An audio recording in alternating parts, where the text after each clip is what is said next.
Why is it law-abiding gun enthusiasts need to suffer the outrage and blame over the evil deeds of a select few? Why are we cast in the same light, as if we pulled the trigger ourselves? This discrimination is unacceptable.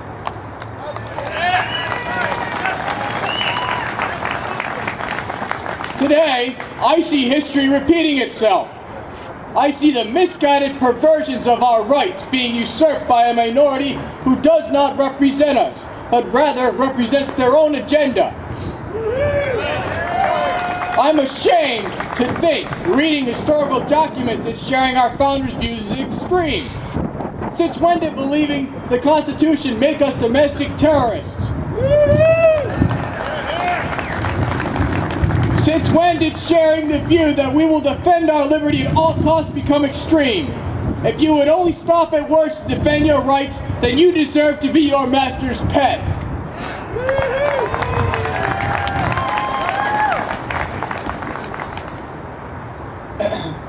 I have no sympathy for those who prefer peaceful slavery over the contest of freedom.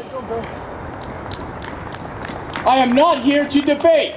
As far as I'm concerned, there is no debate on this issue. There is no factual basis that banning or restricting firearms saves lives.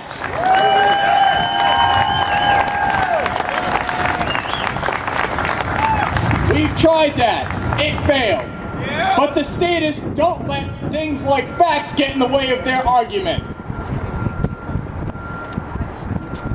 Ignorance is a dangerous tool and unfortunately a politician's friend. Why is it nobody mentions every school shooting in the past 10 years had SSRI prescription drugs involved?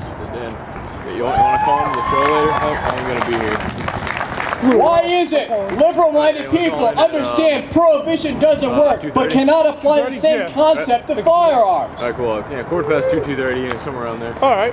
Sounds good. Our country was founded on individual freedoms, unalienable rights that are not granted by government. They are natural rights. The true greater good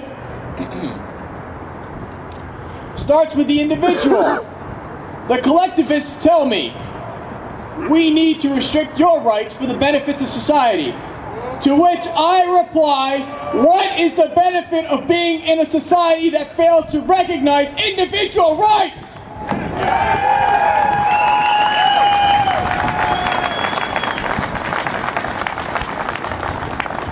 People tell me the founders never would have imagined sending our fully automatic rifles with 30-round magazines.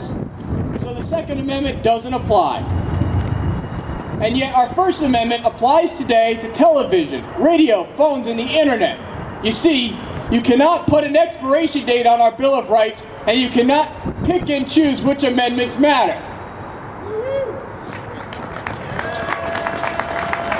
And even today, I still can't find anything on hunting or sporting use in the Constitution. Founding Father Tench Coates said, "Who are the militia? Are they not ourselves? Is it feared then that we shall turn our arms, each man against his own bosom? Congress have no right to disarm the militia. Their swords and every other terrible implement of the soldier are the birthright of an American."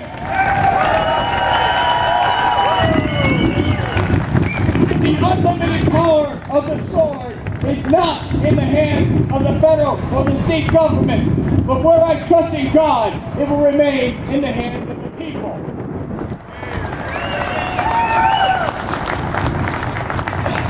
Owning military-style semi-automatic rifles is protected under the Second Amendment, along with the magazines that go with them. Why do I need a military-style rifle? Because government and gangs have fully automatic rifles. It is our firewall against oppressive government and foreign invasion. You cannot invade the mainland United States. There will be a rifle behind every blade of grass.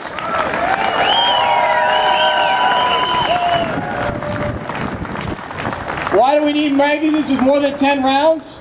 Or semi-automatic rifles? The fact that you have the arrogance to think you can dictate what another law-abiding citizen can own is disturbing to me. You have no place to decide what another individual needs. It is the Bill of Rights, not the Bill of Needs.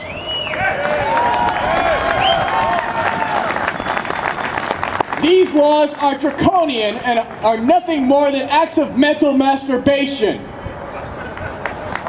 The logic is flawed. You cannot solve all of society's problems with legislation. How can you stop random acts of violence with law? You say we provide no solutions. We have!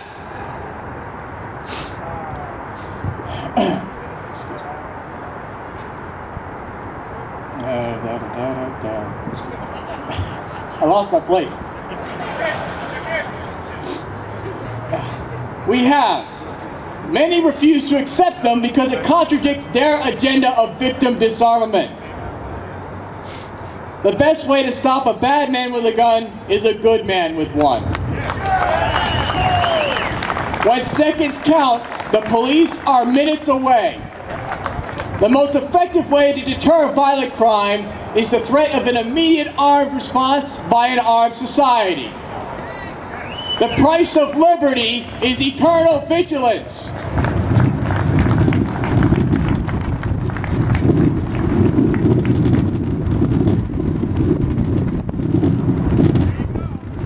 Now more than ever, the protectionists and worshippers of the state will not leave us alone.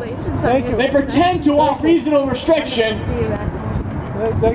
when their legislation calls for confiscation and to register gun owners like sex offenders. They hide behind children. I've yet to see an Obama supporter yet shed one tear over the 800 dead children killed in drone strikes.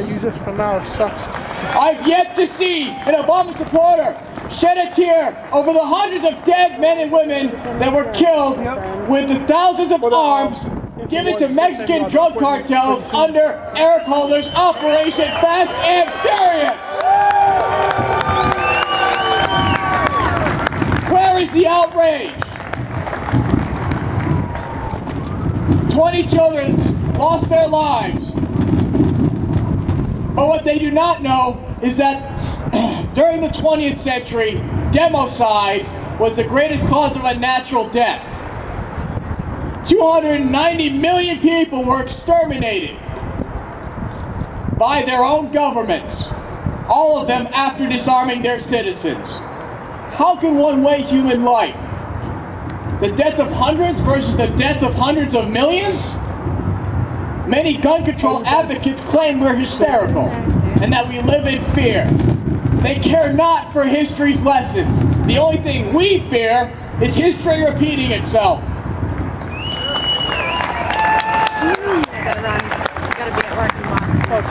I found out this week a 5-year-old girl was suspended from school because she brought a, quote, Hello Kitty bubble gun to school as she was shooting bubbles at her fellow classmates. She was interrogated by the faculty for 3 hours without her parents present and threatened with jail time.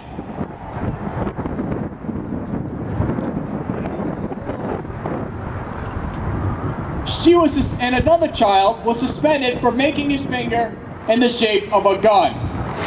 They are the hysterical ones. Their phobia of black, scary pieces of machinery is so great that they will persecute little children for merely making a gun-shaped gesture? A 5-year-old girl is not a domestic terrorist, and neither are we.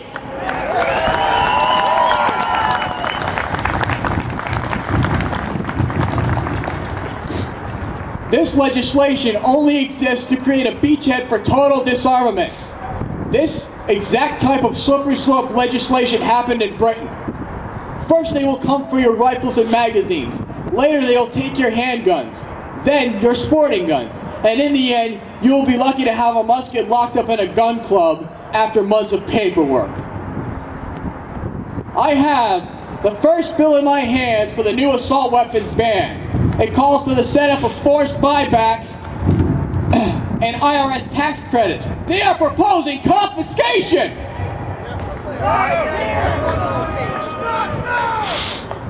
Oh, Oath Keepers, you swore to disobey unlawful orders. Laws like this are unlawful orders!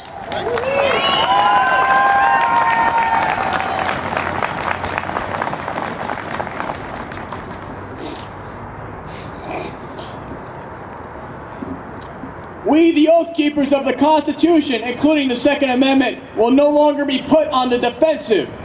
No longer will we have to justify our God-given rights every time a crisis occurs.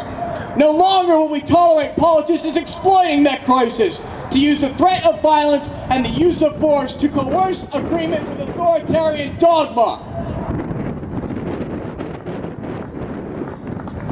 No more will we accept our rights to be eroded. This is the last time. This has gone far enough and no further.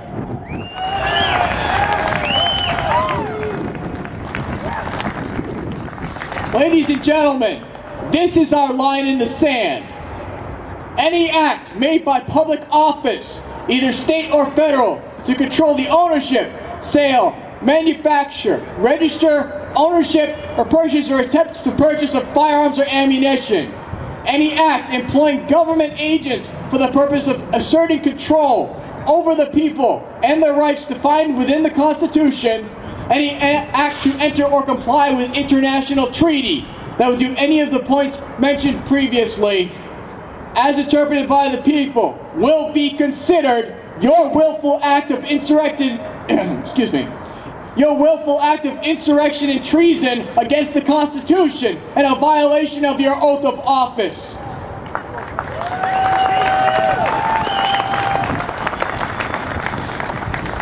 Failure to exercise the 10th Amendment to nullify any of the points previously mentioned as interpreted by the people will be considered your willful act of insurrection and treason against the Constitution and a willful violation of your oath of office.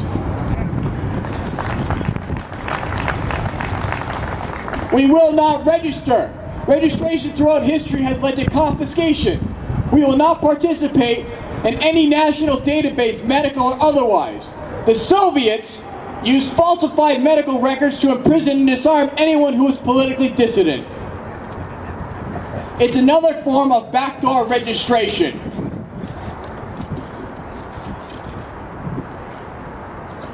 What I'm about to tell you is documented fact.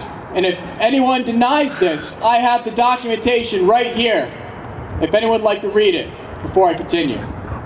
This is the documents that I'm about to mention. In the past few years, the government, the federal government, has ordered 1.6 billion rounds of hollow point ammunition for domestic use. House Resolution 645 calls for the construction of FEMA camps. Army Manual FM 3-39-40 calls for the internment of American citizens, gun confiscation, and to put them in these camps. I'm still here, yeah, because I'm just waiting for my daughter to text me. All right. Yeah, I know. We have checkpoints nationwide. We have 25,000 weaponized drones by 2016 that will be spying on us domestically. Under the NDAA and the Patriot Act, the President now has the power to secretly arrest and execute American citizens without due process. Local police all over the country are getting armored vehicles. It is now clear why they are trying to disarm the people. Either they will go for the throat or death by 1,000 cuts. We must exhaust all peaceful means of resistance first. Protesting, nullification, even to assert sovereignty with secession if necessary.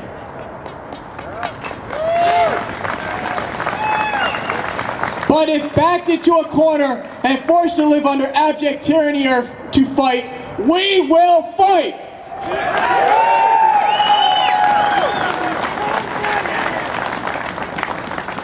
We will not turn in our arms. We will not turn in our magazines. We will not comply with unlawful orders.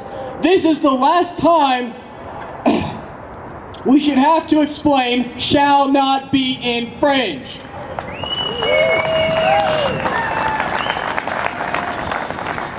I know where this road leads. I will not allow my countrymen to be victims of democide, nor to live under the thumb of an elected king and left defenseless. I am a free man.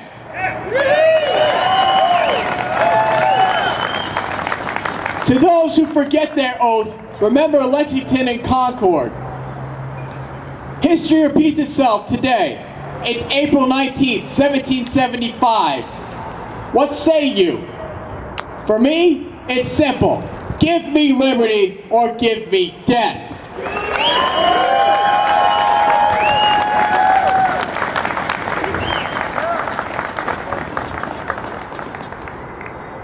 Couldn't have been said better. I don't know if all of you have had a chance